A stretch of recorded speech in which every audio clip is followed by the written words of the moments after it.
படத்தோட ஆரம்பத்துல அந்த தொப்பி போட்டிருந்திருக்கான்ல, அவன் பேரு மேன்லி. இங்க இருக்கிற ஒரு ரிசர்ச் டீம் மெம்பர். ஐயோ லேட் ஆச்சு அப்படின்னு சொல்லிட்டு வேகமா ஒரு இடத்துக்கு வரானா, அங்க அந்த மேன்லியா டாக்டர் ஜேம்ஸ் அப்படின்னு சொல்லி ஒரு ரிசர்ச்சர் வந்து வரவேற்கிறாரு. பட் கொஞ்சம் மோசமான வகையில, என்னையா கூப்பிட்டு எவ்வளவு நேரம் ஆச்சு இப்பதான் வருவியான்னு திட்டிக்கிட்டு இருப்பான். அதுக்கு அந்த மேன்லியோ, சாரி தல மன்னிச்சுக்கோ, ஆக்சுவலி உடம்பு சரியில்லை, கொஞ்சம் ஃபீவர் இருக்கிற மாதிரி எல்லாம் இருக்கும்பானா. முத தடவை மீட் பண்ணும்போதே காரணங்களை அடுக்க ஆரம்பிச்சிட்டியா, சரி விடு, நம்ம போய் நம்ம ரிசர்ச்சை வந்து ஒழுங்கா பார்த்தாகணும். பல வருடமா இது வரைக்கும் மனிதர்களோட கண்ணுல படாத ஏதோ ஒரு உயிரினங்கள் இந்த காடுகள் மலைகளுக்கு நடுவுல இருக்க வாய்ப்பு இருக்குதுன்னு இந்த மேன்லி அந்த ஜேம்ஸ் அவன் கூட ஒரு டீம் அப்படின்னு சொல்லி ஒரு ஹெலிகாப்டர்ல அப்படியே உள்ள பறந்து போக ஆரம்பிக்கிறாங்க. இவங்க கூடவே லோக்கல்ல இருக்கிற ஒரு காட்டுவாசி மாதிரியான ஒரு நபரும் வந்திருப்பாரு. இந்த காடுகளை பத்தி நல்லா தெரிஞ்சுங்கட்டி கூட்டு வந்திருக்காங்க. அப்ப அந்த மேன்லியோட கால்ல ஏதோ எறும்பு மாதிரி ஊறிக்கிட்டு இருக்குமா, அதை ஜேம்ஸ் தட்டி விட்டுட்டு, தம்பி இந்த காட்டுக்குள்ள இருக்கிற எறும்புல இருந்து எல்லாமே ஆபத்தானதுமானா, ஏன் எறும்பு கடிச்சா யாராவது சாவாங்களான்னு மேன்லி கேட்கும் போது, என்ன பண்றது, அன்பார்ச்சுனேட்லி ஏகப்பட்ட பேர் செத்துருக்காங்களேன்னு இருக்கிற எல்லாரும் வார்ன் பண்ணுவாங்க, இன்க்ளூடிங் அந்த பைலட் முதற்கொண்டு, தம்பி பார்த்து இருந்துக்குப்பா, காட்டுக்குள்ள இறங்கினதுக்கு அப்புறம் நீ எதை தொடர்றதுல முதற்கொண்டு கவனமா இருக்கணும்னு சொல்லுவாங்க. அப்பதான் ஜேம்ஸ் ஒரு மேப் எடுத்து காமிச்சிட்டு, இப்ப நம்ம இந்த இடத்துல லேண்ட் ஆகி அப்படியே ரிசர்ச் பண்ணிட்டு நேரா இங்க ஒரு சிங்க் ஹோல் மாதிரி இருக்கும், இங்க வரப்போறோம், தெரிஞ்சுக்கோ புரிஞ்சுக்கோன்னு சொல்லிட்டு அதுக்கப்புறம் ஹெலிகாப்டரும் தரையில லேண்ட் ஆகுது. இருக்கிற எல்லாரும் பொருட்கள்லாம் எடுத்துட்டு அங்க ஒரு பெரிய ஒரு வேலி மாதிரி ஒண்ணு இருக்கும். சோ அதுக்குள்ளதான் போறதா இருக்கிறாங்க. மேன்லி ஜேம்ஸ் கிட்ட வந்து, யோ மனசாட்சியே இல்லையில, எறும்பை பத்தி தவளையை பத்தி கூட சொல்லாம இருந்து சரி ஏதோ விட்டுட்டேன், ஆனா ஒரு 2000 அடி ஆழம் இருக்கிற ஒரு வேலியில இறங்க சொல்றேன், எனக்கு மனசாட்சி இருக்கான்னு கேட்டுட்டு இருப்பானா. அதுக்கப்புறம் எல்லாரும் இந்த வேலிக்குள்ள இறங்க ஆரம்பிக்கிறாங்க. ஒரு பாயிண்ட்டுக்கு மேல அந்த காட்டுவாசி இருக்கிறான்ல, அவன் வரமாட்டேன் அப்படின்னு சொல்லிடுறான், நீங்களே இதுக்கு மேல போய் பாத்துக்குங்க, நான் அவ்வளவுதான் சரின்னு. இவங்களும் கீழே இறங்குவாங்களா, கையோட பார்த்தா ஏதோ கொசு மருந்து அடிக்கிற மாதிரியான மிஷின் எல்லாம் கொண்டு வந்திருப்பானுங்க. அப்ப அந்த மேன்லி அங்க இருக்கிறது எல்லாத்தையும் போட்டோ எடுத்துக்கிட்டு தெரியாம அங்க இருக்கிற ஒரு சிலந்தி வலையில மாட்டிக்குவானா. இவன் அலறத கேட்டோடனே கூட வந்தவனுங்களா கிட்ட வந்துட்டு, என்னடே சிலந்தி வலையை பார்த்து மாடா பயந்துகிட்டு இருப்ப, எங்கேயாவது மயங்கி போயிடுறத, உன்னை தூக்கிட்டு போறது எங்களுக்கு இன்னும் பெரிய சிரமமா இருக்கும் அப்படின்னு திட்டி விட்டு போவானுங்க. இவனுங்க வேற ஓவரா பேசுறானுங்களே அப்படின்னு யோசிச்ச மேன்லியும் அந்த இடத்துல சில சிலந்தி வலைகள்லாம் பெருசாலாம் இருக்குமா, அது எல்லாத்தையும் போட்டோ எடுத்துக்கிட்டு இருப்பான். கொஞ்சம் தூரம் உள்ள வந்ததுக்கு அப்புறம் ஒரு மரத்துக்கடியில ஒரு சில செட்டப் எல்லாம் கொண்டு இருப்பானுங்களா, அது எல்லாத்தையும் அங்க செட் பண்ணி வச்சுட்டு அவங்க கையோட ஒரு கொசு மருந்து அடிக்கிற மிஷின் ஒண்ணு கொண்டு இருப்பாங்கல்ல, அதை ஆன் பண்ணி அந்த மருந்து ஃபுல்லா அந்த மரத்து மேல வந்து கம்ப்ளீட்டா படர விட, அவ்வளவுதான். கொஞ்ச நேரத்துக்கு அப்புறம் அந்த மருந்தோட எஃபெக்ட் மூலமா இறந்து போன அந்த பூச்சிகள் எல்லாமே பொத்து பொத்துன்னு மேல இருந்து கீழே விழுக ஆரம்பிக்குது. சோ அந்த செட்டப் எல்லாம் பண்ணி வச்சிருப்பானுங்களே, அது மேல கரெக்டா அந்த இறந்து போன பூச்சிகள்லாம் வந்து விழுக, தோடா நம்ம ஏகப்பட்ட புது வெரைட்டி ஆஃப் ஸ்பீஷிஸ் வந்து கண்டுபிடிக்க போறோம் அப்படின்னு சொல்லி பயங்கர எக்ஸைட் ஆகுறானுங்க. அப்ப சத்தம் கொஞ்சம் அதிகமா கேட்குமா,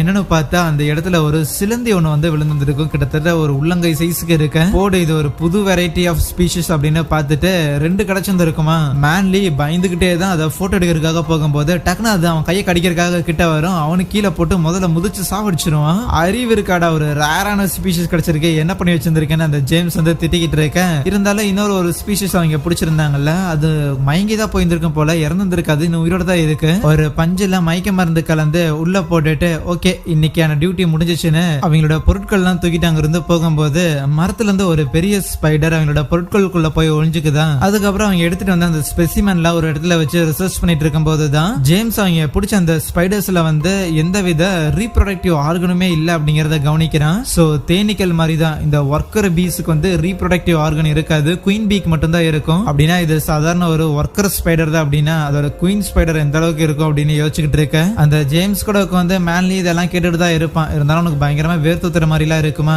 எனக்கு ஃபீவர் ஓவர் ஆயிடுச்சு போலேன்னு சொல்லிட்டு ஒரு டென்ட்டுக்குள்ள போய் படுத்துங்கும் போது அந்த திங்ஸ்ல இருந்த ஸ்பைடர் அப்படியே வெளியே வந்து மேன்லியோட போர்வைக்குள்ள போயிட்டு அப்படியே அவன் கால் மேல நடந்து வர, இதனடா ஏதோ நடந்து வருதுன்னு கையை விட்டு பிடிக்க போகும்போது அது அவன் காலை கடிச்சிடும். ஆனா கடிச்சு அடுத்த செகண்டே அவனோட பாடியை கம்ப்ளீட்டா அஃபெக்ட் பண்ணி அவனை நகரவே முடியாத மாதிரி அதே இடத்துல காலி பண்ணிரும். வாயிலிருந்து பிளட் எல்லாம் வர அங்க இருக்கிற ஒரு சோடா புட்டி தான் அப்படியே டென்ட் கிட்ட வரும்போது என்னடா ஆச்சுன்னு பார்த்துட்டு ஜேம்ஸ கூப்பிடுறானா. இவங்க என்ன நினைக்கிறாங்கன்னா, ஏற்கனவே வரும்போதே ஃபீவர் அப்படின்னு சொல்லிட்டு இருந்தான், சோ அதுதான் அப்படி ஆயிருக்கு போலேன்னு இந்த மேன்லியோட ஃபேமிலிக்கும் இன்ஃபார்ம் பண்ண சொல்லிட்டு ஒரு கோஃபின்ல வச்சு ஆணி அடிச்சுக்கிட்டு இருக்கும்போது அந்த ஸ்பைடர் இருக்குதுல, அது அந்த கோஃபின்குள்ள போயிருது. ஆனா அதுக்கப்புறம் சொந்த ஊருக்கு வந்து அனுப்பி விட்டு இருந்திருப்பாங்க. ஒரு கார்ல அவனோட டெட் பாடியை கொண்டு வந்துட்டு அதுக்கப்புறம் பாடியெல்லாம் ப்ரிசர்வ் பண்ற மாதிரியான ஒரு இடம் நினைக்கிறேன். சோ அங்க கொண்டு வரும்போது அந்த கோஃபினை ஓபன் பண்ணி அந்த பாடியை பார்த்தோன்னே ரைட் இது என்னடா கேவலமா இருக்குன்னு உடனே இந்த பாடியை அனுப்பி விட்டு இருந்திருப்பாங்கல்ல, சோ அவங்கள கான்டாக்ட் பண்ணிட்டு இந்த பாடியை என்ன விதமான ப்ரிசர்விங் மெட்டீரியலை யூஸ் பண்ணி இப்படி ப்ரிசர்வ் பண்ணி வச்சிருக்கீங்க, இது என்ன இலவனே எனக்கு தெரியல அப்படின்னு சொல்லிட்டு இருப்பானா. ஆனா அந்த கோஃபின்ல இருந்து அந்த ஒரு ஸ்பைடரும் வெளியே வர அப்படியே அந்த பாடியும் காட்டுறாங்க. உடம்புல இருந்த தோல் இது எல்லாமே வந்து இது மரக்கட்டையால ஆன மாதிரி அப்படி கிடக்குது. அதுவே அந்த ஸ்பைடர் வெளியே வந்திருக்கும்ல, அந்த ஸ்பைடர் ஸ்பைடரை பார்த்து அந்த வீட்டுக்குள்ள இருக்கிற நாயும் பூனையும் அடிச்சு ஓடி வருமா. அந்த ஸ்பைடரும் வீட்டை விட்டு வெளியே வரும்போது ஒரு காக்கா அந்த ஸ்பைடரை கொத்தி அப்படியே தூக்கிட்டு போயிட்டு இருக்கும். அப்படி கொஞ்சம் தூரம் பறந்து போயிட்டு இருக்கும்போது அந்த காக்காவும் இறந்து பொத்துன்னு ஒரு இடத்துல கீழே விழுக, அந்த பறவை இறந்து போன இடத்துலயே காட்டுக்கு நடுவில் ஒரு வீடு இருக்கும். அங்க புதுசா ஒரு ஃபேமிலி அப்பதான் குடி வராங்க. அந்த குடும்ப தலைவன் அவன் தான் நம்ம கதையோட ஹீரோ. பிளஸ் அவங்க ஒய்ஃபோட பேரு மோலி. நம்ம ஹீரோவோட பையன் சும்மா பால் விளையாண்டு இருக்கும் போது அந்த இடத்துல அந்த இறந்து போன காக்காவை கவனிச்சுட்டு அவங்க அப்பா கிட்ட சொல்ல, அதெல்லாம் தொட்டுக்கிட்டு இருக்காத, பாலை மட்டும் எடுத்துட்டு வான்னு சொல்லிடுவாரா. பார்த்தா அந்த பையனோட கைக்கு ஒரு 2 இன்ச்சுக்கு தான் அந்த சிலந்தி இருந்திருக்கும். அதுக்கப்புறம் திங்ஸ் எல்லாத்தையும் எடுத்து வச்சுக்கிட்டு இருக்க நம்ம ஹீரோ அது எல்லாத்தையும் மேற்பார்வை விட்டுக்கிட்டு இருப்பானா. அப்பா அப்பா அப்படின்னு அந்த குட்டி பையன் கத்திக்கிட்டே வருவான். ஒரு பொட்டியில சிலந்தி ஒண்ணு இருக்குதாமா. அது சொல்லும் போது நம்ம ஹீரோவும், தம்பி இந்த மாதிரி நம்ம ஊருக்கு வெளியில இருக்கிறோம், இந்த மாதிரியான இடங்கள்ல சிலந்தினா ரொம்ப சர்வசாதாரண விஷயம், அதனால அதை பார்த்தால பயந்துட்டு இருக்க கூடாது சரியான்னு நம்ம ஹீரோவே அவனோட ஒய்ஃபை தான் கூப்பிடுறான். இங்க ஒரு சிலந்தி இருக்காமா, வந்து அதை பிடிப்பியாமான்னு. ஏன்னா நம்ம ஹீரோக்கு சிலந்தினா பயம். அவங்க அம்மாவும் பார்த்து அந்த சிலந்தியை கொல்ல மாட்டாங்க. அதுக்கு போல ஒரு துணியில பிடிச்சிட்டு அவங்க வீட்டுக்கு வெளியில ஒரு ஷெட் மாதிரி ஒண்ணு இருக்குமா, அந்த இடத்துக்கு கொண்டு போய் விட போகும்போது அதே ஷெட்டுக்குள்ள அந்த ஓட்ட வழியா அந்த பெரிய சிலந்தி இருக்குதுல அது உள்ள போகுது. அன்னைக்கு நைட்டு ஹீரோவும் அவங்க ஒய்ஃபும் பேசிக்கிட்டு இருக்கும் போது நம்ம ஹீரோக்கு ஓகே ஊரை விட்டு வந்திருக்கோம், பெருசா இந்த ஒரு பிரச்சனை இல்லதான், இருந்தாலும் இப்படி தனியா வந்தது நல்ல முடிவா என்னங்கிற ஒரு கேள்வி இருக்க, கவலைப்படாதீங்க நீங்க எடுத்த முடிவே என்னைக்கும் கரெக்டா தான் இருக்குன்னு அவங்க ஒய்ஃப் ஆறுதலா சொல்றாங்களா. அடுத்த நாள் நம்ம ஹீரோ அவனோட கிளினிக் போவானா. எஸ் நம்ம ஹீரோ ஒரு டாக்டர். நம்ம ஹீரோக்கு ஆப்போசிட்ல ஒருத்தர் கொண்டுகிறாருல அவரும் ஒரு டாக்டர் தான். இப்ப அவரு ரிட்டையர் ஆகிறதா இருந்திருக்கும். ஒன்ஸ் அந்த வயசான டாக்டர் ரிட்டையர் ஆனதுக்கு அப்புறம் அவங்களோட பேஷன்ஸ் எல்லாத்தையும் நம்ம ஹீரோக்கு மாத்தி விடுறதான் பிளான். ஆனா இப்போதைக்கு அவர் என்னன்னா, நான் இன்னும் அடுத்த ஒரு 6 மாசத்துக்கு வேலை பார்க்கலான்னு இருக்கிறேன், எனக்கு இப்போதைக்கு ரிட்டையர் ஆகிற ஐடியா இல்ல அப்படின்னு ஒரு குண்டு தூக்கி போட்டுறாரு. என்னடா இந்த ஆளு பொசுக்குன்னு இப்படி சொல்லிட்டான்னு நம்ம ஹீரோ கிளினிக் விட்டு வெளியே வந்தா அந்த இடத்துல ஒரு போலீஸ் நம்ம ஹீரோவோட காருக்கு வந்து ஃபைன் போட்டுக்கிட்டு இருப்பான். தல இதெல்லாம் உனக்கே நியாயமா இருக்கான்னு ஹீரோ கேட்டுக்கிட்டு இருக்கும் போது கரெக்டா உள்ள வந்த ஒரு லேடி அவங்களோட அந்த கையில வச்சிருந்த அந்த ஃபைன் பில் இருக்குதுல்ல அதை அப்படியே கிழிச்சு போட்டுட்டு, அந்த போலீஸ்காரனை கண்டுக்காதீங்க, சின்ன வயசுல இங்கதான் டவுசர் போட்டு மூக்கொழுகிட்டு சுத்திக்கிட்டு இருப்பான், ஏதோ போலீஸ் சொக்கா மாட்டிட்டான் அப்படின்னு ஓரா பண்றான் அப்படிங்கிற மாதிரி ஹீரோ கூட்டு வந்துருவாங்க. ஆக்சுவலி அந்த ஒரு லேடி நம்ம ஹீரோவோட பக்கத்து வீட்டுல இருக்கிறாங்களாமா. நேத்து நீங்க வரும்போது நான் உங்களை கவனிக்க தான் செஞ்சேன்லாம் சொல்றாங்க. அதுக்கப்புறம் நம்ம ஹீரோ வீட்டுக்கு வரானா. வந்தோடனே அவன் ஒய்ஃப் கிட்ட இந்த மாதிரி என்கிட்ட ஒரு நல்ல விஷயம் இருக்குது, கெட்ட விஷயம் இருக்குது. முதல்ல நல்ல விஷயம் என்னன்னு சொல்லிட்டா, என்னோட முதல் பேஷண்ட் நான் இப்பதான் மீட் பண்ணேன், அவங்க இங்கதான் நம்ம வீட்டு பக்கத்துல தான் இங்க இருக்கிறாங்களாமா. அதுவே கெட்ட நியூஸ் என்னன்னா அவங்கள தவிர வேற எந்த ஒரு பேஷண்ட்டும் இல்லன்னு சொல்லுவானா. அவங்க ஒய்ஃப் பயங்கரமா பதற ஆரம்பிச்சிருவாங்க. என்னது யாரும் இல்லையா, ஒருவேளை நானும் என் வேலையை விட்டுருக்க கூடாது, வேணும்னா என்னோட ஃபேக்ஸ் மிஷினை வந்து திருப்பி இங்க வர வைக்கிட்டா, ஒரு போன் ஒரு ஃபேக்ஸ் மிஷின் இருந்துச்சு அப்படின்னா கண்டிப்பா என் வேலையை என்னால திருப்பி கன்டினியூ பண்ண முடியும்னு பதறிக்கிட்டு இருக்கேன். நம்ம ஹீரோ தான் அப்படியே போய் பிடிச்சிட்டு, கவலைப்படாத முதல் நாள்ல ஒரு லேடி கிடைச்சிருக்காங்க, சோ அப்படியே அவங்களோட ஃப்ரெண்ட்ஸ் இல்ல அவங்களோட ஆர்கனே ஏகப்பட்டது அழுகி போச்சு அப்படின்னா அவங்க கிட்ட இருந்து நிறைய அமௌண்ட் அடிச்சிடலாம், கண்டிப்பா பேஷன்ஸ் கிடைக்க தான் செய்வாங்க அப்படின்னு சொல்லி ஆறுதல் படுத்துறான். அடுத்த நாள் கிளினிக் அந்த பக்கத்து வீட்டு லேடியே வந்திருப்பாங்களா. சோ அவங்களுக்கு மாத்திரை மருந்தெல்லாம் எழுதி கொடுத்துட்டு அவங்க கூட சும்மா கதை பேசிட்டு கீழே வரைக்கும் இறங்கி வருவான். அவங்க மட்டும்தான் ஒரே பேஷண்ட், அதனால தான் அப்படியே பேசிக்கிட்டு இருக்கேன். நீங்க இந்த இடத்துக்கு புதுசா வந்திருக்கீங்களே, சோ அதனால ஒரு சின்ன வெல்கம் பார்ட்டி மாதிரி வைக்கலாமா அப்படின்னு கேக்குறாங்க. இப்படி இருக்க அன்னைக்கு ஹீரோவோட ஒய்ஃப் இருக்கிறாங்கல்ல, சோ அவங்க அந்த ஷெட்டுக்கு போறாங்களா, ஒரு கேமரா எடுத்துட்டு உள்ள போயிருப்பாங்க. மேல என்னமோ இருக்கிறத பார்த்துட்டு அதை போட்டோ எடுக்கிறாங்களா. அது ஒரு சிலந்தி வலையா தான் இருக்கும். நம்ம கொண்டு போய் விட்டு அந்த சிலந்தி அதுக்குள்ள இவ்வளவு பெரிய வலைய கட்டிருச்சான்னு சொல்லி அங்க இருக்கிற ஏனிலே கொஞ்சம் மேல ஏறி போனா அங்க எதையோ பார்த்து அப்படியே ஆச்சரியமா நின்னுட்டு அதையும் போட்டோ எடுத்துட்டு வராங்க. அதுக்கப்புறம் தான் காட்டுறாங்க அந்த இடத்துல அவ்வளவு பெரிய சிலந்தி வலை கட்டப்பட்டிருந்திருக்கு, பின்னப்பட்டிருக்கு. ஈவினிங் நம்ம ஹீரோ வீட்டுக்கு வந்ததுக்கு அப்புறம் எல்லாரும் டின்னர் சாப்பிட்டுக்கிட்டு இருப்பாங்களா. சாப்பிட்டு முடிச்ச கையோட பன்னி அப்படின்னு பக்கத்து வீட்டுல இருந்த ஒரு குட்டி பொண்ணு விளையாட கூப்பிட்டு இருந்திருப்பாளா. நம்ம ஹீரோ கிட்ட பெர்மிஷன் கேட்டுட்டு ஹீரோவோட குழந்தைங்க 2 பேரும் அவ கூட போக, அதுக்கப்புறம் அப்படியே சும்மா பாத்திரம் எல்லாம் கழுவிட்டு நம்ம ஹீரோட ஒய்ஃப் அவங்க அந்த சிலந்தி வலை எல்லாம் பார்த்து இருந்திருப்பாங்கல்ல, அதை பத்தி எல்லாம் சொல்லிட்டு, ஏன் நீ அதை போய் பார்க்க கூடாது, அதை பார்த்து அவனோட பயம் வந்து போகணும், பயத்தை நீ எதிர்கொள்ளணும்ல அப்படின்லாம் சொன்னா, வெறும் அந்த சிலந்தியா பாக்குறங்காட்டி ஒண்ணு எனக்கு பயம் கிடையாது, அந்த ஒரு இன்சிடென்ட் அப்படின்னு சொல்ல, ஆமா 2 வயசுல நடந்த இன்சிடென்ட் இவனை தவிர வேற எவனுக்கும் ஞாபகமே இருக்காது அப்படிங்கிற மாதிரி திட்டிக்கிட்டு இருப்பாங்க. 2 வயசு இருக்கும்போது நம்ம ஹீரோக்கு சிலந்தியால ஏதோ ஒன்று நடந்திருக்கு போல. ஆனா அந்த சிலந்தியால நடந்த அந்த ஒரு சம்பவம் தான் நம்ம ஹீரோக்கு ஞாபகம் இருக்கிற முதல் மெமரி. அந்த நாள்ல இருந்து அந்த சிலந்தியெல்லாம் அப்படியே என் மேல ஊர்ற மாதிரி இருக்கும் தெரியுமா அப்படின்னு ஒரு மாதிரி பேசிக்கிட்டே நடந்துட்டு இருப்பானா. இருந்தாலும் அவங்க ஒய்ஃப் பார்த்தா வம்படியா, வா இந்த மாதிரி பயத்தை எதிர்கொள்றதுதான் ஒரு தெரப்பி செஷன் மாதிரி இருக்கும்னு சொல்லிட்டு அந்த ஷெட்டுக்குள்ள கூட்டிட்டு போய் நம்ம ஹீரோவை அந்த ஏனிலே ஏறி அதை பாக்குறதுக்காக சொல்றாங்களா. அதோட என்ன சிலந்தி வலை இவ்வளவு பெருசா இருக்கு நம்ம ஹீரோ ஆச்சரியமா பார்த்துட்டு இருக்கேன். இன்னும் கொஞ்சம் ஏறலாங்கும் போது அந்த ஏனில ஒரு லெக் முறுக்கு உடைஞ்சு சைல இதுல கை வச்சிருவான். அது அவன் மூஞ்சில வந்து விழுக பொத்துன்னு விழுகும் போது அந்த சிலந்தி வலை எல்லாமே அவன் மேல வந்து ஒட்டிக்கும். அவன் பயந்து போயிருவான். கூடவே அந்த வலையில ஒரு எலி ஒண்ணு மாட்டி செத்து இருந்திருக்கான். அதை பார்த்து பயந்துட்டு வெளியே வந்ததுக்கு அப்புறம் தான் கொஞ்சம் நம்ம ஹீரோ ரிலாக்ஸ் ஆகுறானா. ஆனா அதுவே உள்ள அந்த பெரிய சிலந்தி முட்டைலாம் போட்டு வச்சு அந்த முட்டை பொறிச்சு அதுல இருந்து சில சிலந்தியெல்லாம் வர ஆரம்பிக்குது. இப்போ அப்படியே சீன் கட் பண்ணா அந்த ஒரு வெல்கம் பார்ட்டி வைக்கிறேன்னு சொல்லியிருந்தாங்கல்ல, அந்த ஒரு பார்ட்டியும் அங்க நடந்துகிட்டு இருக்குது. அங்க இருக்கிற எல்லாருமே நம்ம ஹீரோ ஒரு டாக்டர் அப்படிங்கிற விஷயத்தையும் தெரிஞ்சுக்கிறாங்களா. சோ தன்னோட பிசினஸ்க்கு ஹெல்ப்ஃபுல்லா இருக்கும்னு ஹீரோ நினைச்சிருக்கான் போல.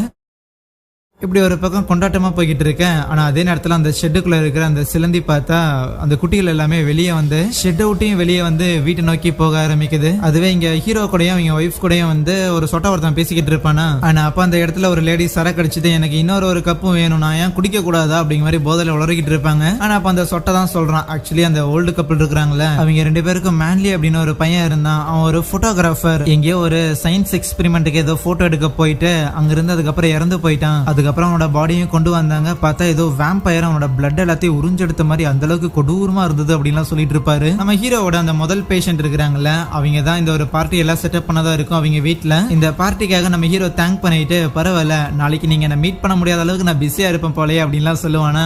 ரொம்ப சந்தோஷம்ட்டு அவங்களும் வீட்டுக்குள்ள போக அவங்க பின்னாடியே ஒரு ஸ்பைடரும் வீட்டுக்குள்ள வரும். அங்க வீட்டுக்குள்ள இருக்கிற ஒரு பூனையை தான் அது கடிக்கலான்னு போகும். ஆனா அதுக்குள்ள அந்த லேடி அந்த பூனையை எடுத்து வீட்டுக்கு வெளியில விட்டுட்டு ஓகே போய் நல்லா வேட்டையாடிட்டு வான்னு சொல்லி கதவு சாத்திக்கிறாங்க. உள்ள வந்தவங்களும் ஒரு போட்டோவை பார்த்து அப்படியே ஃபீல் பண்ணிட்டு தூங்கலான்னு லைட் ஆஃப் பண்ண போக அந்த சிலந்தி கையில கிடைக்கும். அடுத்த நாள் காலையில நம்ம ஹீரோ பேஸ்மெண்ட்டுக்கு போயிட்டு சும்மா ஆணி அடிக்கலாம் அப்படின்னு ட்ரை பண்ணுவானா. பார்த்தா அவன் அடிச்ச ஆணி வந்து அங்க மேல ஃப்ளோர்ல வந்துகிட்டு இருக்கும். ஜஸ்ட் மிஸ்ல அவங்க ஒய்ஃபோட காலை பதம் பார்த்துருக்க. டே என்னடா பண்ற அப்படின்னு கத்துறாங்களா. நம்ம ஹீரோ வந்து பார்த்துட்டு ஐயோ என்ன ஆணி வந்து நிக்கவே மாட்டேங்குது அப்படின்னு பார்த்தேன். இப்பதான் புரியுது சவுத்த பொழுதுட்டு இங்க வந்துருதா. எனக்கு தெரிஞ்சு இங்க இருக்கிற எல்லா உட்டுமே நல்லா அந்த கரையான் பிடிச்சிருக்குன்னு நினைக்கிறேன். சோ வேற ஏதோ ஒரு வழி பார்க்கணும் அப்படின்னு யோசிக்க அந்த பக்கத்து வீட்டு லேடி கிட்ட ஹெல்ப் கேட்பான போறானா. பார்த்தா நியூஸ் பேப்பர்லாம் அப்படியே கிடக்கு. அதையும் எடுத்துக்கிட்டு வெளியில அந்த பூனையும் கத்திக்கிட்டு இருக்கும். அதையும் தூக்கிக்கிட்டு என்ன குழந்தை உன்னை உள்ள விட மாட்டேங்கிறாங்களான்னு போய் கதவை நீக்கினா உள்ள அந்த லேடி இறந்து கிடக்குறாங்க. அதுக்கப்புறம் போலீஸுக்கும் அந்த வயசான டாக்டர் இருக்கிறாருல, சோ இங்க 2 பேருக்கு இன்ஃபார்ம் பண்ணியிருக்கேன். அந்த வயசான டாக்டருக்கு நம்ம ஹீரோ மேல சந்தேகமா இருக்கும். ஆமா எதுக்கு தேவையில்லாம நீங்க வந்தேன்னு கேட்கும் போது இந்த மாதிரி அவங்க என்னோட கிளைண்டா இருக்கிறாங்கன்னு சொல்லுவானா. ஓ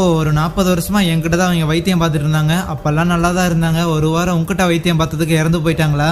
ஏதாவது மால் பிராக்டிஸ் இது பண்றையாடா என்ன அப்படிங்கிற மாதிரி நம்ம ஹீரோ ஒரு மாதிரி பேசிட்டு கார்ல ஏறிட்டு அங்கிருந்து போயிருவானே. ஒண்ணுமே புரியாம நம்ம ஹீரோவும் போலீஸும் மாறி மாறி பாத்துக்கிறாங்க நான் என்னடா பண்ணுங்கிற மாதிரி. அதுக்கப்புறம் அந்த லேடியோட பாடியை அடக்கம் பண்ணிட்டு அங்கிருந்து கிளம்பும் போது அப்போ ஹென்றி அப்படிங்கிற ஒரு நபர் நம்ம ஹீரோ கிட்ட இந்த மாதிரி அவங்க இதனோட கடைசி பேஷண்ட் அப்படின்னு கேள்விப்பட்டேன், உனக்கு ஏதாவது கிளைண்ட்ஸ் வேணும் அப்படின்னா மறக்காம என்ன கான்டாக்ட் பண்ண சரியா அப்படின்னு சொல்லிட்டு போறாரா. அதுக்கப்புறம் அன்னைக்கு நைட்டு நம்ம ஹீரோவும் ஒரு மாதிரி சோகத்திலே வைன் குடிச்சிட்டு உட்காந்துருப்பான். ஏன்னா அந்த லேடிக்கு வந்து 68 வயசாச்சாமா. ஆனா பேசிக்கா இந்த ஊர்ல வந்து ஆவரேஜா ஒரு லேடி இறந்து போறது அப்படிங்கறதே வந்து ஒரு 70-80 வயசு வரைக்கும் உயிரோடு இருப்பாங்க. இன்னும் ஒரு 10 வருஷம் உயிரோடு இருக்க வேண்டியவங்க அதுக்குள்ள இறந்து போயிட்டாங்க அப்படின்னு கொஞ்சம் ஃபீல் பண்ணதான் செய்யறான். அடுத்த நாள் பேஸ்மெண்ட்ல இந்த உட் எல்லாமே பாலாய்ந்து இருக்குதுல்ல, அது சரி பண்றதுக்காக ஒரு நபரும் வராரு. அவரு உள்ள வந்துட்டு அந்த உட்டுக்கு என்னாச்சு அப்படின்னு சொல்லிட்டு அதெல்லாம் பாத்துக்கிட்டு இருக்கேன். அதுவே நம்ம ஹீரோ அந்த ஹென்ரியை மீட் பண்றதுக்காக போயிருப்பான். சோ ஒரு ரக்பி டீம் ஒன்னு வச்சிருக்கான் போல. அங்க இருக்கிற பிளேயர்ஸுக்கு ஒரு பர்சனல் பிசிஷியன் தேவைப்படுதுன்னு சொல்லி அங்க இருக்கிற பசங்க எல்லாரையும் போய் செக் பண்றான். அதுக்கப்புறம் பிராக்டிஸ்க்காக பசங்க எல்லாரும் மைதானத்துல இறங்குறாங்களா. நம்ம ஹீரோவும் அங்கதான் வேடிக்கை பார்க்கறதுக்காக நிக்கிறான். ஆனா அந்த இடத்துல ஒரு சிலந்தியுமே இருக்குது. அந்த ஒரு சிலந்தி மெதுவா கீழே இறங்கி அங்க இருக்கிற ஒரு ஹெல்மெட் குள்ள போய் கரெக்டா அதை ஒருத்தர் எடுத்து மாட்டிக்கிட்டு கிளம்புறான். விளையாண்டுகிட்டு இருக்கும் போது டக்குனு பசங்க எல்லாரும் வச்சு அவனை அமைக்கிறாங்க. பட் திருப்பி எந்திரிக்கும் போது அந்த பையன் எந்திரிக்க மாட்டேங்கிறானா. என்னாச்சுன்னா நம்ம ஹீரோ வேகமா வந்து செக் பண்ணி பாக்குறான். அப்படியே சீன் கட் பண்ணா அந்த ஒரு பையனுக்கும் அடக்கம் பண்ணிட்டாங்க. அந்த வயசான டாக்டர் இருக்கிறாருல, சோ அவரும் அங்க வந்து இருப்பாரு. அந்த பையன் கிரவுண்ட்ல இறங்குறதுக்கு முன்னாடி ஹீரோ தானே அவன் பாடி கண்டிஷன் சரியா இருக்கா இல்லையா அப்படின்னு செக் பண்ணா. என்னமோ ஹீரோ மேலதான் சந்தேகமா இருக்குது அப்படின்னு எல்லாரும் ஹீரோ மேலதான் சந்தேகப்படுறாங்க. அந்த ஃபியூனரலை அட்டெண்ட் பண்ணி முடிச்சுட்டு வீட்டுக்கு வந்தா நம்ம ஹீரோவோட பொண்ணும் பையனும் வெளியே வந்திருப்பாங்களா. என்னன்னு கேட்கும் போது இவங்க கூட வந்து பன்னி அப்படின்னு ஒரு பொண்ணு விளையாண்டுகிட்டு இருப்பாள். அவன் இந்த மாதிரி இந்த ஊருக்குள்ள அவங்க அப்பா வந்து டாக்டர் கிடையாது, டாக்டர் டெத் அப்படிங்கிற மாதிரி காமெடி பண்ணிக்கிட்டு இருக்காங்க. ஏன்னா அவங்க அப்பா யாருக்கு டாக்டரா போறாங்களோ அவங்க இறந்து போயிடுறாங்களா அப்படின்னு கிண்டல் பண்றாங்கப்பா அப்படின்னு ஃபீல் பண்ணும்போது கூடவே அந்த பையனும் நீங்க இறந்து போன டெட் பாடி எல்லாத்தையும் வந்து 2 துண்டு ஆக்கணும் அப்படின்னு நினைக்கிற ஒரு சைக்கோ ஆமா அப்படின்லாம் சொல்ல, ஹே பாடியை 2 துண்டு ஆக்குறது சைக்கோ இல்ல, அது ஆக்சுவலி அட்டாப்சின்னு சொல்லுவாங்க. ஒரு நபர் உண்மையாலுமே எந்த காரணத்துக்காக இறந்து போனாங்கன்னு அப்ப மட்டும் தான் நம்மளால கண்டுபிடிக்க முடியும். என்ன பண்றது, இந்த ஊர்ல யாரும் ஒத்துக்க மாட்டேங்கிறாங்க அப்படின்னு லைட்டா புலம்ப அன்னைக்கு நைட் அந்த வயசான டாக்டர் ட்ரெட்மில்ல எக்ஸசைஸ் பண்ணிட்டு இருக்கும் போது இப்ப அந்த புதுசா வந்த டாக்டர் ஏதோ அட்டாப்சி பண்ணணும் அப்படின்னு ஓவரா பேசிட்டு இருக்கிறான். பெரிய பெரிய சிட்டிஸ்ல இருக்கிற அட்டாப்சி மாதிரியான விஷயங்கள் நம்மள மாதிரியான சின்ன கிராமத்துல இருக்கிற இடத்துக்குலாம் எப்படி பயன்படும் அப்படின்லாம் சொல்லும் போது அதுக்கு அந்த டாக்டரோட ஒய்ஃபும் வயசான ஆள் மாதிரியே யோசிக்காதையா, அங்க பாரு அந்த ஒரு லேடியும் சரி இந்த பையனும் சரி 2 பேரும் ஹார்ட் அட்டாக்ல தான் இறந்த மாதிரி தெரியுது. அட்டாப்சி பண்ணி பார்த்தா எக்ஸாக்டா என்ன ரீசன் தெரியும் வரும்லன்னு சொல்லிக்கிட்டு இருக்கவே அந்த ட்ரெட்மில்லயும் அந்த ஸ்பைடர் ஒன்னு ஏறுதான். ஆனா அது அப்படியே சரிஞ்சு வந்து அவரோட ஷூக்குள்ள போய்க்க ஒர்க் அவுட் முடிச்சதுக்கு அப்புறம் அவரோட ஸ்போர்ட்ஸ் ஷூவை கழட்டிட்டு இந்த நார்மலான ஷூவை போடலாங்கும் போது அவரோட கால அது கடிச்சிடும். ஒரு சிலந்தி தான் கடிச்சிட்டு ஓடுதுங்கிறத அவங்க கவனிச்சிடுறாங்க. ஆனா அடுத்த செகண்டே அவர் நெஞ்ச பிடிச்சிட்டு படுத்துறாரு. அவங்க ஒய்ஃபும் உடனே ஆம்புலன்ஸுக்கு கால் பண்றாங்களா. இப்போதைக்கு அந்த டவுன்ல இருக்கிற ஒரு டாக்டர் நம்ம ஹீரோ தான். ஹீரோக்கு விஷயம் தெரிய வந்தோடனே ஏதோ டாக்டர் சீரியஸா இருக்கிறாராமன்னு அவங்க ஒய்ஃப் கிட்ட சொல்லிட்டு அங்கிருந்து கிளம்பி வரானா. அன்னைக்கு நைட்டு மில்ட் அப்படிங்கிற ஒருத்தருமே அது என்னன்னு பாக்குறதுக்காக வந்துருப்பாரு. நம்ம ஹீரோ அங்கதான் இருப்பான். என்ன ஏதாவது ஹார்ட் அட்டாக்கா அப்படின்லாம் கேட்டுட்டு இருக்க அதுக்கு ஹீரோ தெரியல, அவங்க ஒய்ஃப் தான் ஏதோ சிலந்தி கடிச்சதுக்கு அப்புறம் தான் அந்த மாதிரி ஆச்சுன்னு சொன்னாங்க. சோ ஈவன் அவங்க காலில் கூட கடிப்பட்ட இடம் இருக்கு பாருங்களேன்னு காட்டேன். அதுக்கு அந்த மில்ட் என் வாழ்க்கையிலேயே சிலந்தி கடிச்சு இறந்து போன ஒரே நபர் அது இந்த நபர் மட்டும்தான் அப்படின்னு சொல்லுவான். அதுக்கப்புறம் நம்ம ஹீரோ கிட்ட பேசிக்கிட்டே வெளியே வரும்போது அந்த மில்ட் நம்ம ஹீரோவை பார்த்து உடம்பு நல்லா பாத்துக்குங்க, ஏன்னா இனிமேல் நீங்க தான் இந்த டவுனோட டாக்டர்னு சொல்ல அப்படியே சீன் கட் பண்ண அடுத்த நாள்ல இருந்து நம்ம ஹீரோட கிளினிக்கு ஏகப்பட்ட பேஷண்ட்ஸ் வர ஆரம்பிச்சுட்டாங்க. அந்த வயசான டாக்டர் இறந்து போனது நம்ம ஹீரோக்கு நல்ல விதமாயிருச்சு. நம்ம ஹீரோட ஒய்ஃபும் பயங்கர ஹாப்பி தான். அதுவே அந்த மில்ட்டுக்கு இறந்து போன அந்த டாக்டரோட அட்டாப்சி ரிப்போர்ட் கிடைச்சிருந்திருக்கும். ஏதோ ஒரு விதமான பாய்சன் அவரோட பாடியில கலந்துருக்குது, அதனாலதான் அவரு இறந்து போயிருந்திருக்காரு. இதே மாதிரியான சிமிலாரிட்டி அந்த இறந்து போன அந்த ஒரு வயசான லேடிக்கும் அதை நம்ம ஹீரோக்காக வெல்கம் பார்ட்டி வச்சாங்களே அந்த லேடிக்கும் அந்த ரக்பி ஆடுற பையன் இருக்கிறான்ல, சோ அவங்க 2 பேருக்கும் இது ஒத்து போகுதா இல்லையான்னு செக் பண்றதுக்காக நம்ம ஹீரோ போலீஸ் ஆபீசர் கிட்ட போயிட்டு அவங்க 2 பேரோட பாடியும் தோண்டி எடுக்கணும்னு சொல்லும்போது ஐயோ மண்ணுக்குள்ள புதைச்ச பாடி எதுக்கியா தோண்டி எல்லாம் வெளியே எடுத்துக்கிட்டு கம்முனு போயா அப்படின்னு சொன்னாலும் என்கிட்ட கோர்ட்டோட ஆர்டர் இருக்கு மாமே, நீ பண்ணிதான் ஆகணும்னு கேட்பான். அதுக்கப்புறம் நம்ம ஹீரோ வீட்டுக்கு வர பார்த்தா நம்ம ஹீரோட ஒய்ஃப் அவங்க பொண்ணு ஒருத்தர் இருப்பாள்ல, சோ அவளை வந்து அந்த பன்னி அப்படிங்கிற அந்த பொண்ணோட வீட்டுக்கு சும்மா ஒரு நைட் ஸ்டேக்காக அனுப்பி விடுறாங்க. அப்ப டக்குன்னு நம்ம ஹீரோ காருக்குள்ள போந்துட்டு ஹே பொண்ணுங்களா நல்லா பாருங்க, எங்கேயாவது ஏதாவது சிலந்திய பாத்தீங்க அப்படின்னா அதை கொல்றக்கோ இல்லைன்னா அதை பிடிக்கிறக்கோ முயற்சி பண்ணாதீங்க, அங்கிருந்து எஸ்கேப் ஆயிருங்க சரியா அப்படின்னு சொல்லிக்கிட்டு இருக்கவே சரிங்க டாக்டர் நாங்க அதை பாத்துக்கிறோம் அப்படின்னு அந்த பன்னியோட அம்மா பார்த்தா கலாய்ச்சிட்டு அதுக்கப்புறம் அங்கிருந்து கிளம்பிடுவாங்களா. நம்ம ஹீரோட பொண்ணும் அந்த பன்னியும் வந்து அங்க ஜாலியா கதை பேசிட்டு அப்படி பயங்கரமா பயமுறுத்திக்கிட்டு இருப்பாங்களா. ஆனா அப்போ அந்த இடத்துக்கு அந்த ஸ்பைடர் வர அது நேரம் அவங்கள கடிக்கலான்னு போகும்போது கரெக்டா அந்த பன்னியோட அம்மா வந்துட்டு ஹே பொண்ணுங்களா கத்திட்டே இருக்காதீங்க கொஞ்சம் கீழே இறங்கி வரீங்களான்னு கூப்பிடும் போது நல்லா போயிட்டு இருக்கும் போது தான் டிஸ்டர்ப் பண்ணுவீங்களான்னு எந்திரிச்சவங்களும் அந்த நோட் புக்கை கீழே போட அவ்வளவுதான் அந்த ஸ்பைடர் அது மேல விழுந்துரும், பிளஸ் காலை வச்சு அமுக்கிட்டு போயிருவாங்க. அன்னைக்கு நைட்டு நம்ம ஹீரோ இந்த சக ரிசர்ச்சர்ஸ்ல இருப்பாங்களா அவங்கள பத்தி எல்லாம் தேடி பார்த்துட்டு இருக்கும் போது கதையோட ஆரம்பத்துல ஜேம்ஸ் அப்படின்னு ஒருத்தனை காமிச்சிருப்பாங்கல்ல, சோ அவன் வந்து இந்த ஸ்பைடர்ஸை பத்தி ரிசர்ச் பண்றான் அப்படிங்கறத நோட் பண்றானா. அப்ப பேப்பர்ல ஒரு பூச்சி பறந்து வந்து விழுக நம்ம ஹீரோ முதல்ல பயந்துடுறான். பட் இருந்தாலும் அது சாதாரண இந்த நைட் நேரத்துல ரீங்கார விடுற ஒரு பூச்சியா தான் இருக்கும். அதை சும்மா எடுத்து கையில வச்சு விளாண்டுகிட்டு இருப்பான். சோ பூச்சியை பார்த்துலாம் பயம் இல்ல, சிலந்தியை பார்த்து மட்டும். அதுவே நம்ம ஹீரோட பேஸ்மெண்ட்குள்ள இன்னும் ஏகப்பட்ட சிலந்திகள் வர ஆரம்பிக்க அடுத்த நாள் ஜேம்ஸ் இருக்கிறான்ல, சோ அவனுக்கு நம்ம ஹீரோ கால் பண்ணிட்டு தலை இந்த மாதிரி நான் இங்க ஒரு சின்ன டவுன்ல ஒரு கிளினிக் ஒன்று வச்சிருந்திருக்கேன், ஆக்சுவலி எங்க ஊர்ல சில ஸ்பைடர் ரிலேட்டடான டெத் எல்லாமே நடந்துட்டு இருக்குன்னு சொல்லும்போது அதுக்கு ஜேம்ஸ் கமான் டாக்டர் ஒரு ஏக்கர்ல கிட்டத்தட்ட 50 இருந்து 60,000 ஸ்பைடர்ஸ் வரைக்கும் இருக்கும், ஒவ்வொரு ஸ்பைடராலேயும் கிட்டத்தட்ட ஒரு 100 பூச்சி அது சாப்பிட முடியும். சோ அப்படி இருக்கக்குள்ள இந்த மாதிரி பூச்சி எல்லாம் சாகுது அப்படின்னு சொல்லி அதை பத்தி எல்லாம் கேட்காதீங்கன்னு சொல்ல பூச்சி எல்லாம் சாகல, ஆக்சுவலி 3 நபர்கள் இறந்து போயிருக்காங்க, அதுவும் எனக்கு தெரிஞ்சு ஏதோ சிலந்தி கிடைச்சுதான் நினைக்கிறேன், ப்ளீஸ் ஹெல்ப்புக்கு வர முடியுமான்னு இந்த ஊரோட பேரையும் சொல்லும்போது இந்த ஊரை எங்கேயோ கேள்விப்பட்ட மாதிரி இருக்குது ஜேம்ஸுக்கும் சரி அப்படின்னு ஒத்துக்கிறாரா. அடுத்த நாள் நம்ம ஹீரோ கேட்டுக்கிட்டங்காட்டி அந்த ஒரு பாடி எல்லாத்தையும் தோண்டி எடுக்க ஆரம்பிக்கிறாங்களா. அதே நேரத்துல அந்த ஜேம்ஸ் வந்திருக்க மாட்டான், அவனோட அசிஸ்டன்ட் கிறிஸ் அப்படின்னு சொல்லி உங்களுக்கு ஹெல்ப் பண்றதுக்காக நான் வந்திருக்கேன் அப்படின்லாம் சொல்லுவானா. நம்ம ஹீரோக்கு கொஞ்சம் டிசப்பாயின்மெண்ட் தான், பட் இருந்தாலும் பரவாயில்லன்னு தோண்டி எடுத்து அந்த பாடிஸை போய் எக்ஸாமின் பண்ணிட்டு இருக்கும் போது அதுல அந்த டாக்டர் இருப்பார்ல, சோ அவரோட கால்ல ஆப்வியஸா வந்து ஒரு ஸ்பைடர் பைட் இருக்கும். அதே மாதிரி அந்த இறந்து போன அந்த லேடி இருக்கிறாங்களே அவங்களோட கையிலயும் அந்த ஒரு ஸ்பைடர் பைட் இருக்கும். கூடவே அந்த ஒரு ஸ்போர்ட்ஸ் பையன் அவனோட கழுத்துலயுமே அந்த ஒரு ஸ்பைடர் பைட் இருக்கும். இதை பார்த்தோன்னே இந்த கிறிஸுக்கே லைட் லைட்டா சந்தேகம் வந்து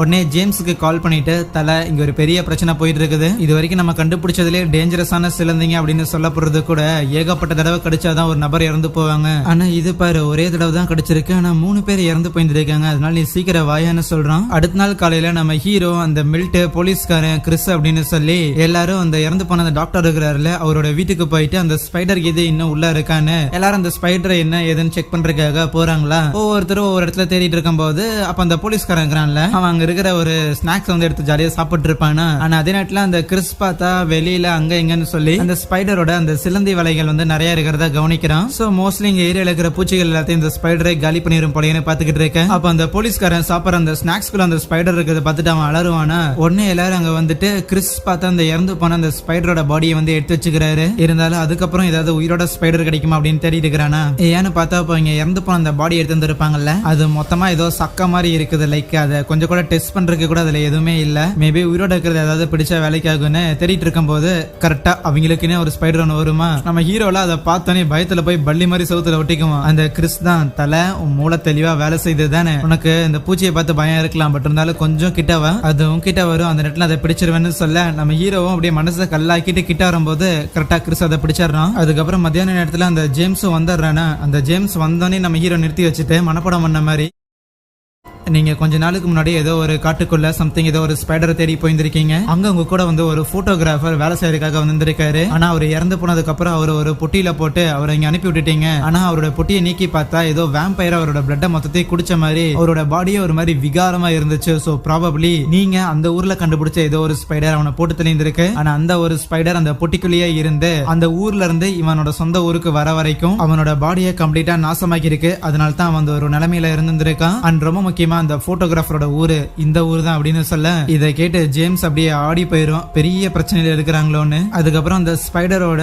பாய்சனையும் வந்து எடுத்து டெஸ்ட் பண்ணி பாக்குறாங்க எலிகள் மேல. அது ரொம்ப சீக்கிரமா இறந்து போகுது. ரொம்ப முக்கியமா இந்த ஸ்பைடர் கிட்ட ரீப்ரொடக்டிவ் ஆர்கனே இல்ல. சோ ப்ராபபிலி இதுவுமே வந்து நம்ம அந்த ஊர்ல கண்டுபிடிச்சோம்ல அந்த ஒரு ஸ்பைடரா இருக்கும் அப்படின்னு தான் ஜேம்ஸ் சொல்றான். சோ அப்படி இருக்கக்குள்ள அங்க இருக்கிற எல்லாருக்கும் புரியுது இது ஒரு பெரிய பிரச்சனை. இப்போதைக்கு மெயினா அந்த குயின் ஸ்பைடர் ஏதோ ஒரு இடத்துல இருக்குது. இருக்கிற மத்த ஸ்பைடர் எல்லாத்தையும் அனுப்பி விட்டு இருக்கிற எல்லாரையும் வந்து சாவடிச்சுக்கிட்டு இருக்குது. சோ அந்த குயின் ஸ்பைடரை கண்டுபிடிச்சு அழிக்கல அப்படின்னா கண்டிப்பா இந்த சுற்று வட்டாரத்துல ஒருத்தனால கூட உயிரோட இருக்க முடியாதுன்னு வார்ன் பண்ண. இன்னொரு பக்கம் ஏதோ அவங்க ஊர்ல வந்து 2 கப்பல் இருக்கிறாங்க போல. அவங்களோட பாப்கார்ன்லயே அந்த சிலந்தி வந்து கலக்க ஆரம்பிக்கும். அதே நேரத்துல அப்ப அந்த சிலந்தி எங்க இருக்குதுங்கிறத கண்டுபிடிக்கணும்னு அந்த ஜேம்ஸும் பார்த்தா பரபரப்பா இருக்க. அப்பதான் நம்ம ஹீரோவோட கிளினிக்ல சில போட்டோகிராஃப்லாம் இருக்குமா. அதையெல்லாம் பார்த்து அந்த ஜேம்ஸ் இதை யார் எடுத்தது ஹீரோட மனைவி அப்படின்னா முதல்ல அங்கதான் போகிறோம்னு சொல்றான். ஏன்னா அதுல ஒரு போட்டோகிராஃப்ல அவங்க அந்த ஒரு சிலந்தி வலைய போட்டோ எடுத்து இருப்பாங்களா அது இருக்கும். இன்னொரு பக்கம் ஹீரோவும் கிறிஸும் அந்த ஒரு லேபர் ஒர்க் பாக்க இருக்கிறாருல அவரே கூப்பிட்டுக்கிட்டு சுற்று வட்டாரத்துல இருக்கிறவங்க வார்ன் பண்ணலாம் அப்படின்னு போயிருப்பாங்களா. அங்க போய் பார்த்தா ஏற்கனவே அந்த ஒரு வயசான கப்பல் வந்து இறந்து போயிருப்பாங்கல்ல அதையும் கவனிக்க. அதே நேரத்துல ஜேம்ஸும் போலீஸ் ஆபீசரும் நம்ம ஹீரோவோட அந்த ஷெட் இருக்குதுல அங்க வந்துடுறாங்களா.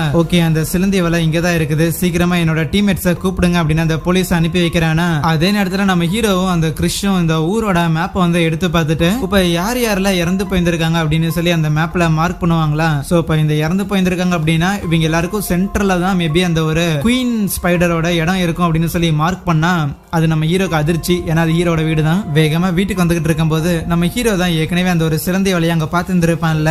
அது என் வீட்டுல தான் இருக்குது, எப்படி கவனிக்காம விட்டேன் அப்படின்னு புலம்பிக்கிட்டே வருவானா. அதே நேரத்துல அந்த ஜேம்ஸும் பார்த்தா சும்மா இல்லாம அவன் பாட்டுக்கு மேல ஏறிட்டு அந்த சிலந்திய கூப்பிடுறதுக்காக அதோட வலையை வந்து டிங்கிள் பண்ணி விட அவ்வளவுதான் இற மாட்டிடுச்சுன்னு சொல்லி டக்குன்னு வந்து அவனையும் காலி பண்ணிருது. நம்ம ஹீரோ கிறிஸ் அதுக்கப்புறம் அந்த பூச்சி மருந்து அடிக்கிறேன் அப்படின்னு 3 பேர் வந்துருவாங்க. சரி நான் என் ஃபேமிலி போய் பாக்குறேன், நீ முதல்ல இதெல்லாத்தையும் அச்சு வையான்னு சொல்லும் போது அந்தாலும் பூச்சி மருந்தெல்லாம் எடுத்துட்டு அப்படியே மெதுவா உள்ள போகும்போது அவன் உள்ள போறான். அந்த ஸ்பைடர் வெளியே போயிருது. இருந்தாலும் உள்ள இருக்கிற சின்ன சின்ன ஸ்பைடரை வந்து அவன் கொண்டுகிட்டு இருக்க. மேல ஏறலான்னு ஏனிய பிடிச்சி இழுத்தா டக்குன்னு ஒரு பாடி வந்து விழுகுது. அது நம்ம ஜேம்ஸோட தான். இதோட ப்ரொஃபஸருக்கு என்ன ஆச்சு அப்படின்னு ஆச்சரியமாக நம்ம ஹீரோவும் கிறிஸும் வீட்டுக்குள்ள போயிட்டு தன்னோட ஃபேமிலிய ஓகே சேஃபா தான் இருக்கிறாங்களான்னு பாத்துக்கிட்டு இருக்க. ஆனா அப்ப பார்த்தா கொஞ்சம் கொஞ்சமா அங்க செவுத்துகள்ல அந்த இடுக்குகள்ல இருக்கிற எல்லா ஸ்பைடர்ஸும் வெளியே வர ஆரம்பிக்குது. ரைட்டு அப்படியே மெதுவா எந்திரிங்க பாக்கலாம் கிளம்பிடலாம் அப்படின்னு டோர் கிட்ட வந்தா அங்கேயும் சில ஸ்பைடர்ஸ்ல இருக்க. வேற வழி இல்ல, சிலந்திங்க மொத்தமா சுத்து போட ஆரம்பிக்க. வேற வழி இல்ல, நேரா பாத்ரூம்குள்ள போயிட்டு கதவை சாத்திக்க. கதவுகளுக்கு அடியில இருந்தும் ஏகப்பட்டது வர ஆரம்பிக்க. பயந்து போனவங்க அங்க இருக்கிற ஜன்னலை கழட்டிட்டு முதல்ல எஸ்கேப் ஆகிறதுக்காக முயற்சி பண்றாங்களா.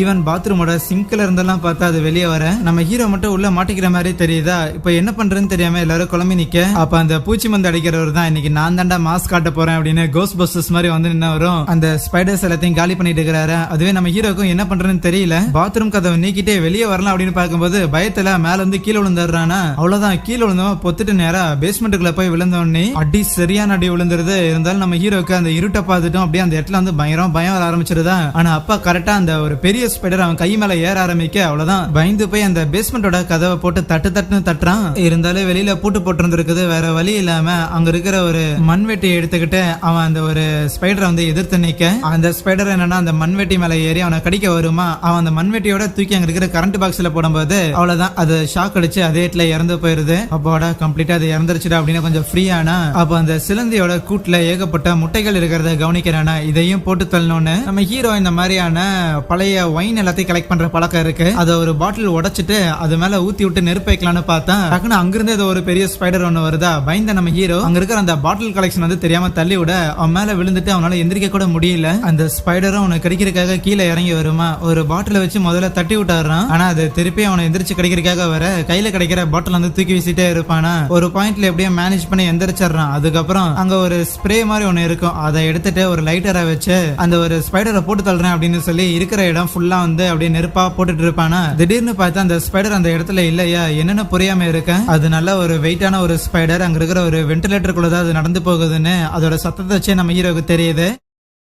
அதனால அந்த வென்டிலேட்டரோட எண்டுக்கு போய் நின்னுகிட்டு நம்ம ஹீரோவும் ஸ்ப்ரே பண்றதுக்காக தயாரா இருக்கு. ஒரு ரொம்ப நேரம் வெயிட் பண்றான். அது வரலையா. கொஞ்சம் ரிலாக்ஸ் ஆகும் போது டக்குனு அது அவன் மேல விழுந்துரும். பயத்துல நம்ம ஹீரோ அவன் 2 கையை வச்சு அந்த ஸ்பைடரை வந்து அப்படியே பிடிச்சி அந்த இடத்துல தூக்கி வீசி அவனும் ஒரு இடத்துல போய் பொத்துன்னு கீழே விழுக ஒரு செகண்ட் அவனால எந்திரிக்க முடியாதான். ஆனா அந்த ஸ்பைடர் இதாண்டா சான்ஸ்னு நம்ம ஹீரோவோட கால்ல அப்படியே மெதுவா ஏறி நம்ம ஹீரோட்ட வர ஆரம்பிக்குது. கீழே விழுந்ததுல நம்ம ஹீரோ மேல பார்த்தா ஒரு ஸ்லாப் மாதிரி ஒண்ணு விழுந்துருக்குமா. அந்த ஸ்பைடர் அந்த ஸ்லாப் மேல ஏற வரைக்கும் நம்ம ஹீரோ வெயிட் பண்ணிட்டு ஏறின அடுத்த செகண்டே ஒரு எண்டுல கை வைக்க அது ஒரு சீசா மாதிரி அப்படியே பறந்து போய் அங்க இருக்கிற நெருப்புல விழுந்துருது. எப்படியோ தப்பிச்சுன்றான்னு ஹீரோ ரிலாக்ஸ் ஆனா நெருப்புல விழுந்ததுக்கு அப்புறமா அது திருப்பி கடிக்கிறதுக்காக வருமா. நம்ம ஹீரோ மேல ஜம்ப் பண்ண போகும்போது கரெக்டா ஆணி அடிக்கிற மிஷினை வச்சு கரெக்டா ஷூட் பண்ண அது நேரா போய் அந்த ஸ்பைடரோட கூண்டையும் சேர்த்து ஏற்கனவே ஆல்கஹால் தெளிச்சிருப்பானா. அதனால கம்ப்ளீட்டா பத்திக்குது. அதுக்கப்புறம் நம்ம ஹீரோவும் சேஃபா வெளியில வர நல்ல வேலை எதுவும் ஆகலன்னு பயங்கர சந்தோஷம். அப்படியே சீன் கட் பண்ணா எங்க இருந்து வந்தோமோ அதே இடத்துக்கு நம்ம ஹீரோ அவன் குடும்பத்தோட திருப்பியும் சான் பிரான்சிஸ்கோக்கு கிளம்ப அங்கே இந்த ஒரு படத்தை முடிக்கிறாங்க. எனிவேஸ் கண்டிப்பா இந்த படம் உங்களுக்கு ரொம்ப பிடிச்சிருக்குன்னு நினைக்கிறேன். அப்படி பிடிச்சிருந்துச்சு அப்படின்னா மறக்காம வீடியோக்கு ஒரு லைக் கொடுத்துட்டு இதே மாதிரியான படங்களை தொடர்ந்து பாக்குறதுக்காக மறக்காம நம்ம சேனலை சப்ஸ்கிரைப் பண்ணி வச்சுக்கோங்க. தேங்க்யூ.